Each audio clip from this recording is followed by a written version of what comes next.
Thank you for taking the ride on the Freedom Train podcast series. I'm your host, Joseph Ward, and as always ride with me is my homie, Mr. Patrick Irvin. And remember, the Freedom Train is brought to you by PAX Inc. That's PACTSINC. And PAX Inc. is a black advocacy organization aimed at developing the black community to its maximum potential through a focus on education and economics with the traits of hard work, honesty, and integrity. And for more information, make sure you visit www.pactsinc.org. While you're online, make sure you visit our Freedom Train website at www.freedomtrainradio.com. That way you can learn more about myself, Joseph Ward, Patrick Irvin, our host, Jamie. Learn about all of our shows, the Freedom Train podcast series, the Fix Sports podcast, Lessons from the Screen, and Office Hours with Professor Carl Tone Jones, and all the upcoming shows that we have coming on. Remember, follow us on Twitter and Instagram. On Twitter at Freedom Train Net. Follow us on Instagram at Freedom Train Network. Like our Freedom Train Facebook page. Subscribe to us on YouTube as well as iTunes, Stitcher, and Google Play Music. That way you get the episodes coming straight to you and you don't have to search for them. Patrick, what's going on, man? You all right, man? You stumbled through that kind of brutally. Hey, man, look, we here. You don't fall. That's all that matters. As long as you don't fall, life is all good, right? I'm with you. There you go. You got to look. So you got to look at it. I mean, you might have skinned your knees up a little bit on that one. Hey, man, I come from the rough side of the mountain, so it's all good. We keep going, okay? Who we got? So today we have a brother who is using his platform and all of the knowledge that he's accumulated to be able to create something that's sustainable for himself as well as the community. And so I want to give you a little bit of information about Brother Adigun Kazemde Ajamu. He's a visionary and community activist. As an avid reader of African and Black culture, he knew that he wanted to promote Black positive messaging with a purpose. This love for our people and thirst for knowledge led to the founding of the Black Dot Cultural Center and Bookstore. However, his journey did not begin there. As a young man growing up in the streets of North Jersey, Kazemde knew that he wanted to make a difference. During this time, he wasn't certain of how he could attain this goal because he thought making a difference required something he didn't have a lot of, and which was money. Over the course of 20 years, Kazemde worked various jobs. His diverse background includes sales and marketing in the mortgage banking industry and automotive industry. During this time, he spent a great deal of time searching within himself. Beginning in 1989, Kazemde's increasing knowledge of African history and his interest in social and political issues sparked the transformation to the foundation of his purpose. As a result, he finally discovered a way to bring positive Black messaging in everything he does. And my people, I would like for you all to get up and get ready to show out and give a big hand and a round of applause for Brother Adigun Kazemde Ajamu. How you doing, my brother? And welcome to the Freedom Train podcast series. Brother, I'm doing absolutely well. I'm glad to be here. Wow. Yes, sir. Great introduction, brother. Give thanks. Yes, sir. No problem. I want to make sure you understand that when you are here, we like to roll out the red carpet because you don't have to do what you do. You could be selfish and just spend all your time and focus on you, but you choose to do something to give back to the community, so we like to celebrate our people. Ashe, yes, brother. That's what it's all about. Yes, sir. So Patrick, you know how we do. You got the first question. Let's kick this off. So I'm going to start off right off the bat a little bit off the beaten path because when he was going through your bio, he said that you experienced, when you first started, a certain type of feeling because you felt like making a change required money. And I know there are a lot of people stuck in that space right now. What was the process like for you to get out of that space and into actually doing something? Like, how did you get through that? How did you make that initiation even? Oh, that's a great question. I'm sure there's going to be plenty more great questions to come. It actually was a long process, Patrick, over 20 years. I believe that as I began to study the history and culture of our people, it was just history to me. It was information, and great information at that, knowing what our ancestors gave to civilization. I think it started to really turn when I started really seeing African spirituality, and I was like, what is that? What is that? And I started really began to study and really look at that, and that forced me to look within. And upon looking within, you begin to understand that if one says the Creator is omnipresent, that means that the Creator is everywhere all at the same time. That means the Creator is inside me. So if I am a creator, if you will, that means I don't need to rely on money or anyone else to fulfill my purpose. That would be the short answer, brother. Mm. Well, that sums it up. You knocked that out the park, huh? No, but you got to admit, I mean, but that's creativity. That, like you said, that's using your God-given powers, that creativity to understand that you are a creator. And when you are not creating, it's only you holding yourself back from your creativity, because you have everything within you, and you discovered that. Exactly. It's really kind of interesting. I say this to people, although I don't profess to be a Christian, but I think about that. I don't know if you ever saw that poem, Footprints in the Sand. Yes. You saw that poem? Yes. It's almost like when you have a vision, and you believe in that vision, and you begin to believe in yourself, and you write that vision down, and you think about that almost daily, then it just carries you, and you find your place taking leaps, albeit small at times and then large at other times. You just find yourself, and you look back and you're like, wow, how did I get here? But I'm here. I mean, I experience that every day as I sit in this sacred place called the Black Dot Cultural Center and Bookstore. It's about vision. It's about staying true to your vision. It's about believing in it, and it will come to pass. That's real. I'm a living testimony of that. Yes, sir.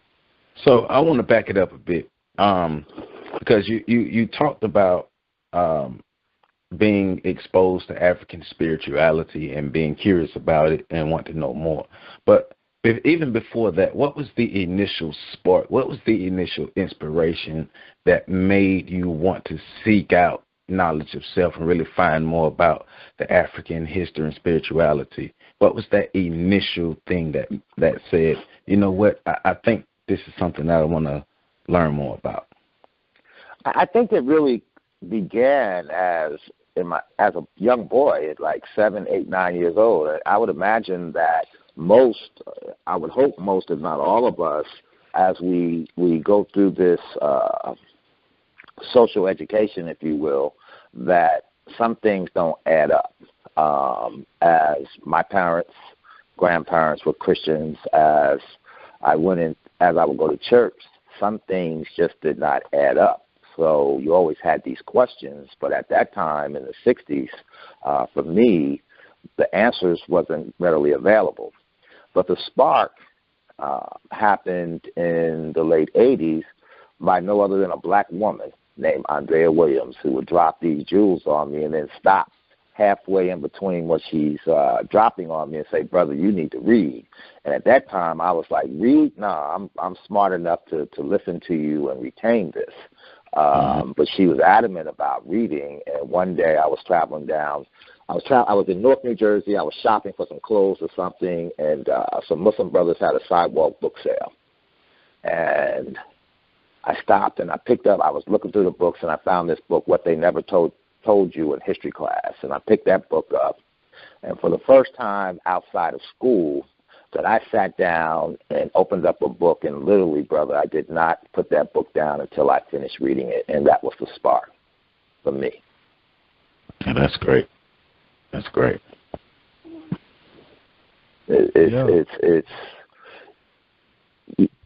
We have to find ways to bring this education, or to bring this literature, I should say, to our people, because I believe that there's so many of us that are walking around here with these unanswered questions, and they're right there before us. And, right. that just led me to my journey. I wasn't a reader. I mean, I read growing up. My parents read, so that was one good thing, that I did get to see them always reading a newspaper, some type of book, but it was never about our culture and about our spirituality. Right. So it wasn't something that I was unaccustomed to.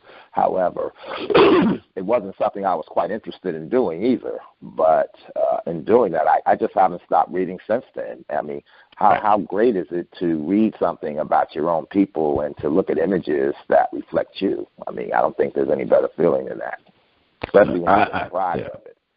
I understand it, because my story is similar. I didn't really read. You know, I would read parts of books and skim through books, but not necessarily get into them, because it wasn't something I was interested in until I read the book, The Epic of Sundiata. And I couldn't put that book down, and I read it over and over and over again, and that kind of just sparked my interest in wanting to know more about African history and just the totality of the diaspora. So I understand. Yes. Yeah, I think we all go through something similar. I hope, anyways. I could be wrong, but like for me, it was a little bit different, because I've always enjoyed reading, but I didn't really read history books, if you will. Like, I read a lot of science, a lot of technology, a lot of stuff like that, science fiction maybe. But I never really was able to get into history books until I believe it was my mom first gave me a Black history book. I believe it was actually The Miseducation of the Negro, believe it or not. Yes. And I read that book, and that was like kind of the very first book that really opened my eyes to the type of enjoyment you could get from reading a history book about your people.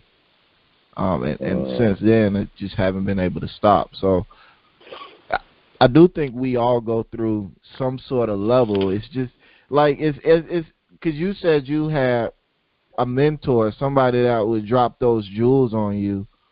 And I think that's the component that's missing for a lot of us, that we don't have those older people that are taking interest in us, in our growth and development, and our cultural pride and things of that nature.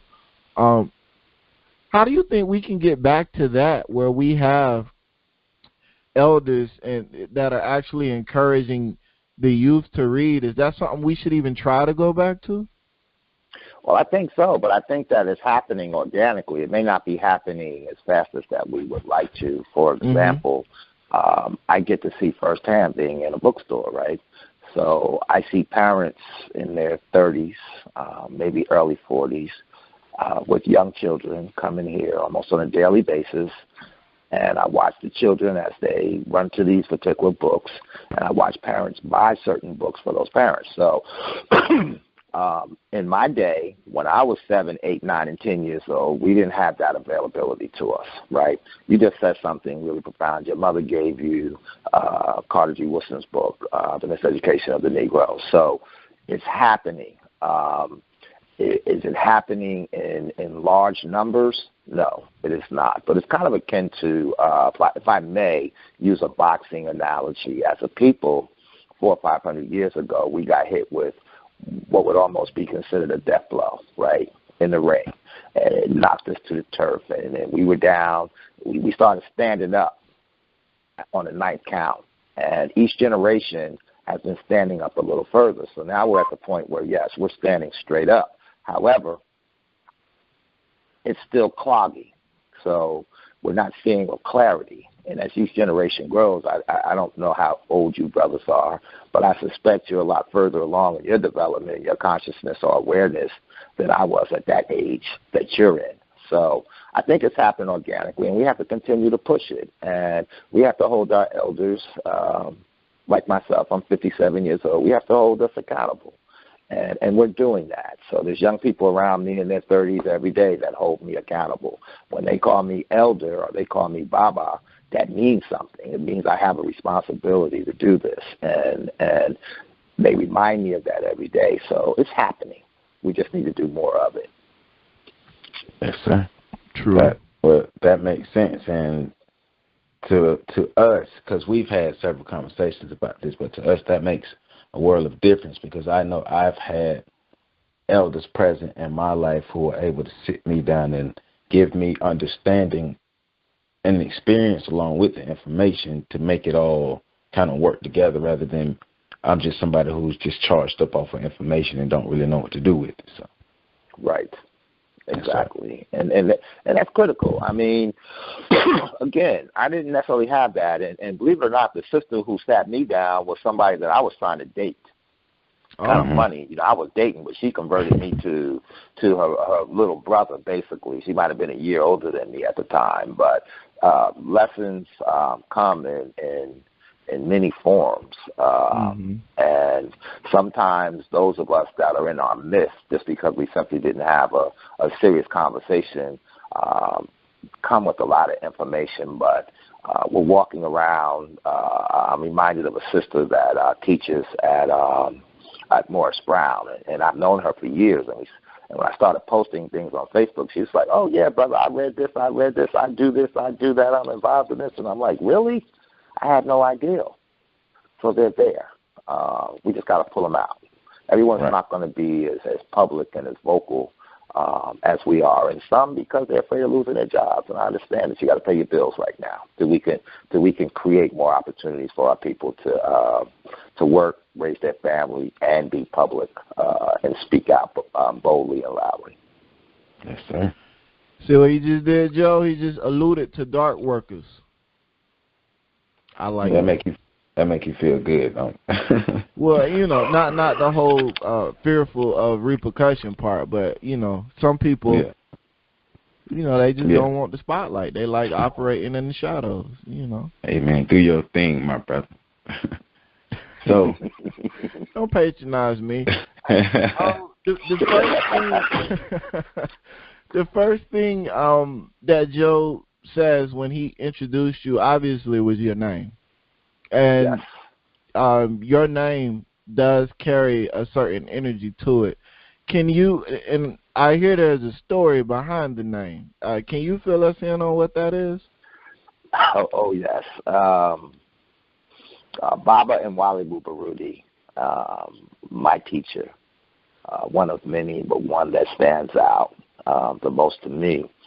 I was, you know, as we all do, we see people changing their names, and they have African names, and I wanted one too. So I was like, well, how does one obtain an African name? So I shot him an email one day, and I was like, how does this work? I mean, do I name myself? Is it proper to name myself, or is it proper to be given a name? Because as I was studying our culture, a lot of people, a lot of tribes in our culture, if you will, when a child is born, that child is not given a name by his parents or at birth.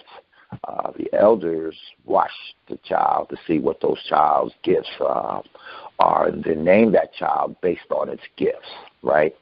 So that child has a reminder growing up as to who they are and who they are to become, their purpose. So in saying that, I didn't feel comfortable naming myself. To me, it was like giving myself a nickname. I mean, it's cool if that's what you do, but for me, it was like, who gives yourself a nickname? I wanted to be given my name by an elder who got to know me and saw my inclinations and my gifts and named me based on that. So about probably 2-3 years later, I got to know Baba Barudi a little bit better for him to get to know me, and then I asked him to name me. He said, I'll think about it. And he called me back a couple of days later, and he said, I will, and I asked him to perform my naming ceremony. I wanted an African naming ceremony. So a couple of months went by, and I get this email, Adigun Kazemde Ajamu. So for some reason, I looked at what Kazemde meant and what Ajamu meant first. Kazemde means ambassador, and Ajamu means fight for what he wants. And then I looked at Adigun, and it said righteous, and I was like, oh, man, righteous. He really put one on me on that, because I was already an ambassador in a sense. I was already fighting for what I want, if you will. And righteous was something that I had to obtain. I had to become righteous in everything that I do. That would be my challenge. That would be something that I would have to adhere to and to grow into and be at all times. And for any of us, righteousness is something that we have to grow into. We have to learn to do, because I wasn't always righteous. I'm a felon. I've done things I'm not necessarily proud of, but I had to really flip that switch in my head. I had to look deep inside, and I have to work on that each and every single day. So that's kind of the story of my name, bro. Yes, sir. Yes, sir. And that's interesting. And we want to ask that question because we do meet a lot of people, and it's none of my business how somebody obtains their name, but we do meet a lot of people who change their name. But the thing is, like you were saying, is making sure that you live up to what you're calling yourself. And because all names, and be careful what you name yourself as well, because all names carry energy, and that's going to be you. So you give yourself something that you can live up to, and something that you're proud to live up to. So. Mm-hmm. I like that. So that because, all right, what I'm thinking, right, is we got this after school, or this school educational thing we're trying to do.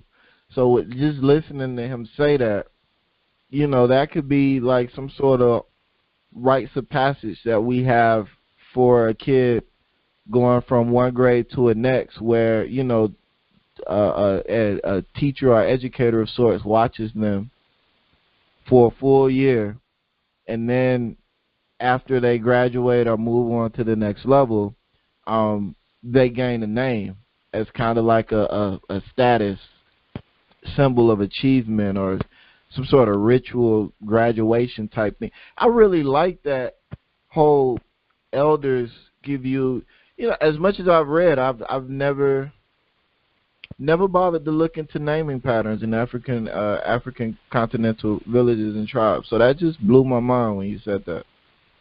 It's really fascinating, because if you think about, I don't know if you have children or not, but I have grandchildren now, and at babies, our children have natural inclinations and gifts, right? And how often do we socialize them out of that gift? Because in the school system, you got to learn math, you got to learn English, you got to learn science, you got to learn history, you got to do well in school. So your gift might be an artist, but in today's time, how many art classes do our children have? So our parents may say, well, I understand you love to do this, but you really can't make a living. You can't make money doing that, so you have to do this.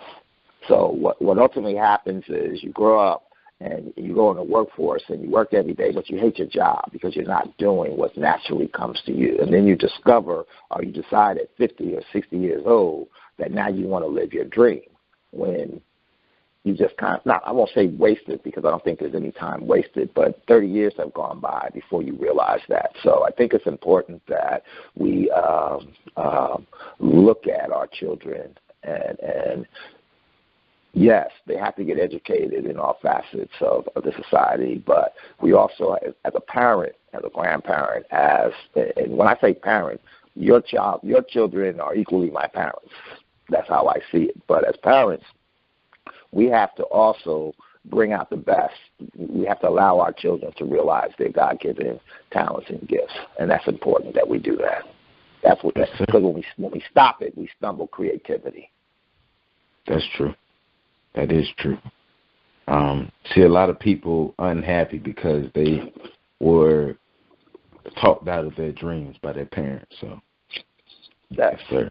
And I'm not knocking parents. I mean, parents as a parent, you want your children to be successful. You want them to be educated. You want them to do well, so they can grow up and have that big house with the white picket fence, right? I mean, that's what you want for your children. You want to keep them safe, right? And because you've been around a while, you know what it takes in order to do that in this society, and they just get socialized out of being who they are. So we're all walking around being somebody that we aren't intended to be to some level, on one level or another. Yes, sir. That's real. No, that's true. That's true. I mean, I have 3 kids, but I was thinking about when 2 of my kids told me they wanted to be professional gamers. And as you can imagine, the response to me and my wife was not very excited. They make over $100,000 a year.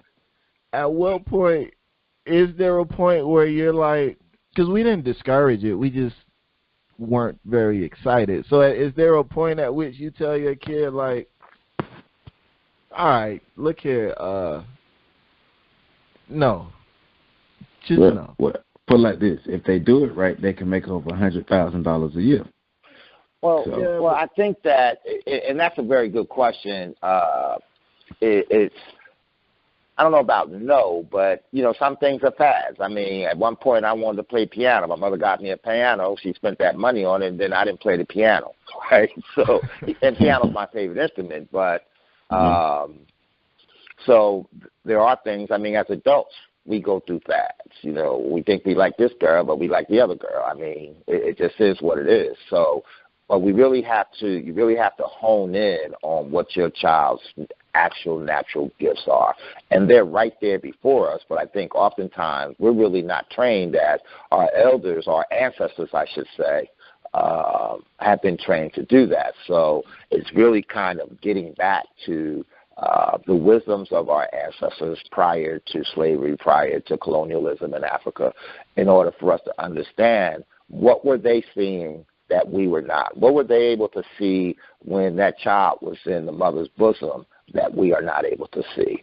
So and I don't know the answer to that question, but that's something that we have to get back to, and that's something that maybe the 2 of you or someone listening can research, can understand, can think about, and can find the source of that, because that's something that we have to get back to, and we have to understand how to do that. Yes, sir. So you authored a book titled Think Black, the Manifesto, and you published that book in 2014.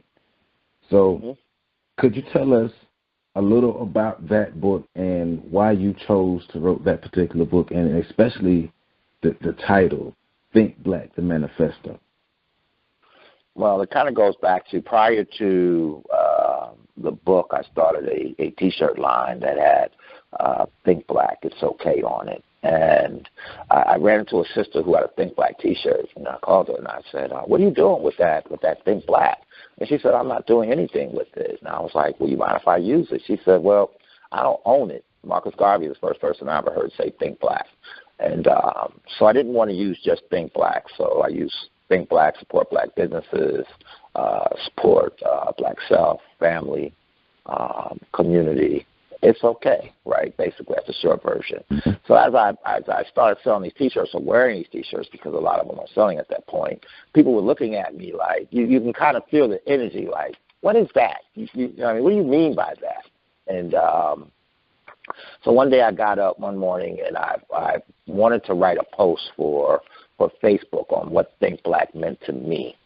And I sent it over to a good friend of mine to edit it, because my grammar, believe it or not, brothers, I got a 9th grade education, so my grammar isn't the greatest. I can write, but spelling and grammar, got to have somebody else put eyes on it. And my friend, Dr. Kira Terra was like, this is a book, brother. You've been trying to write a book. Here's your book right here. So I decided to write it. But more importantly, what it really meant to me is probably around somewhere between 2010 and 2012, I really started making a concerted effort to buy black, if you will. And in that effort, I found it really difficult because, when you think you want to get something from the store, let's say Walmart carries that, you just get in your car and your car just drives you to Walmart. You don't even think about it. You just go to Walmart. You want something to eat, you just, when I was young, I would just drive myself to McDonald's. So it took a huge effort on my part to break that psychological bond of seeking out black-owned businesses, to think black, if you will, to think black before I think anything else. And great story. As I was selling these T-shirts, I went to my local computer store and repair store, a brother that owned it. And when I walked in, he was like, "Man, brother, I like those T-shirts." He said, I was like, "Hey, this is my brand." So he bought a T-shirt from me. He called me back the next day. And he said, "Hey, you got any one of them T-shirts? One of my boys want one." So I ran up there and I gave him a T-shirt. He called me back the third day. No exaggeration. He wanted another one. The third day I go up. We're outside of his store. And he said, "Who does your T-shirts?" And I was like, "This sister down in the west end of Atlanta." He was like, "Really?" He said, "I know this Korean guy that's a printer, and he prints everything, and his prices are really, really good," right?